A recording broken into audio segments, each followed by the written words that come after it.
Let's discuss the safety features of this device. The VH600 comes with 7 key safety mechanisms for improving the safety of the device. Low water shortage protection prevents the hydrogen cell from excessive heating.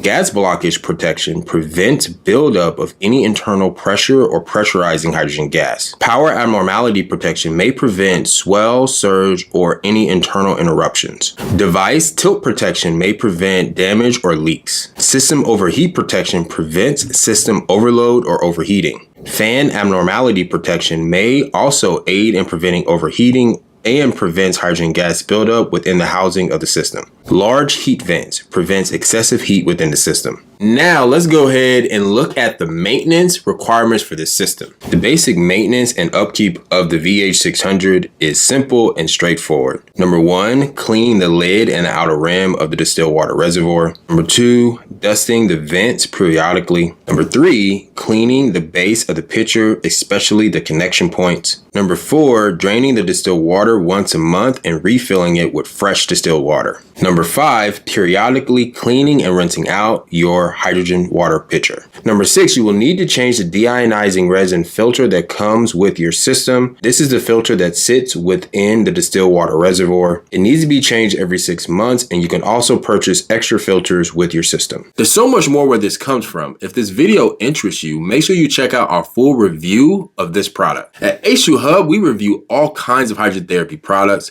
so be sure to subscribe to H2HUBB to check out our other reviews.